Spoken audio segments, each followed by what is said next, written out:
Can we get to the next management? Do we have the Blue Star management with us? All right, okay, we have the Blue Star management with us. Satish Jamdar, the managing director of Blue Star, joins us to take us through the company's numbers. Can you take us through the order book itself, Mr. Jamdar? Expectedly the sales growth has been extremely muted, a flat 3.5% to 4% performance. Yeah, good afternoon, Lata.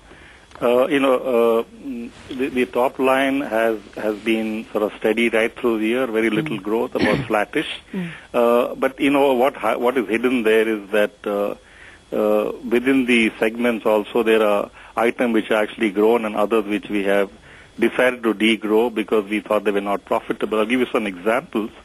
For example, telecom was a booming sector about till 2 years back.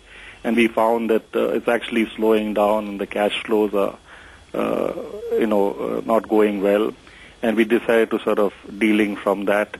So we degrown maybe 150 crores in that particular product side.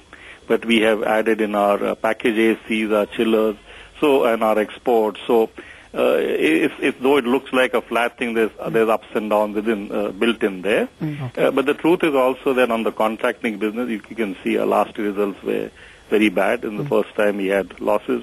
They came from projects which were going slow and cost building up, and we actually had a problem. And so we have chosen that we will not bid for jobs where the margins are not good, the cash flows are not good. So that we don't go for top line at any cost, which has been a normal thing, but I think we went a little wrong last time. And so in a way, we're correcting segment when you can see degrowth there. Again, within that, there is package air conditioner growing very well. We added new products like the new range of VRFs, which is very, very popular now. Right.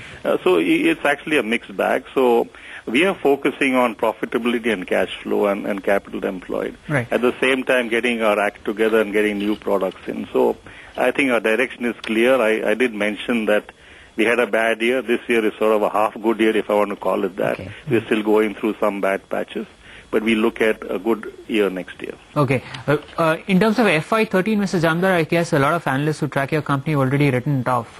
We were looking forward into FY14. Now, in the electromechanical business, you had a lot of low-margin orders, which the earlier target was to complete it in this year itself. But now, I guess, your indication seems to be it's 70 to 75%. So do you think that pain will linger into FY14? Yes, a bit of it into maybe 2 quarters next year. But, what's happening is the jobs are not moving well. That's more to do with the way the market is growing, infrastructure growth, cash flows with customers and projects. So we have to live with what's happening. I don't think we can wish it away. At the same time, we're looking at what are we booking new, what have we booked in the last 10, 12 months. I've been all at a certain standard. We decided minimum margins, minimum cash flow. So in a way, those jobs are now beginning to kick in as a part of the percentage, which wasn't so this year.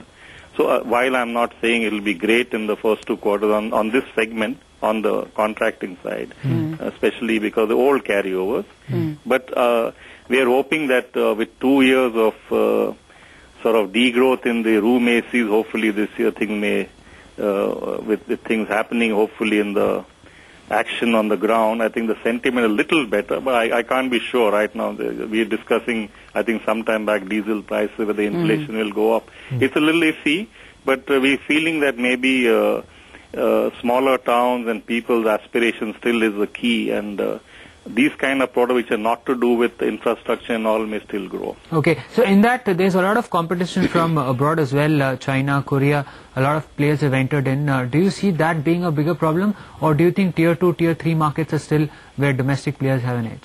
No, I think we have seen ourselves, we were not very big players some time back, but we decided to get into retail a year and a half back. We grown on the market share. And we think every year we're going to chip in at least 2%. We're targeting 9% at the moment. We're about 7%. And so, and also new products are moving in.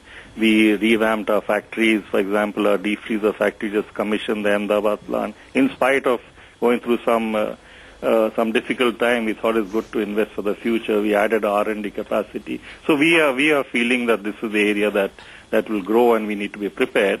And indeed, yes, competition will grow, but then the market is likely to grow. We are quite small in the sense that we are not the market leader in that particular business, so I think we can carve out a larger share.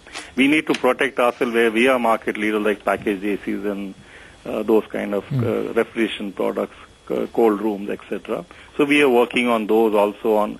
There's a lot of, the other complications apart from competition is the government's plan for this energy labeling and the energy efficiency products. So every 2 years now there's a change of labels, and so the costs go up. Yeah. The whole R&D has to be redone. That's for the whole industry. But that also is something we have to contend with. Fair enough, Mr. Jamdar. We'll have to leave it at that.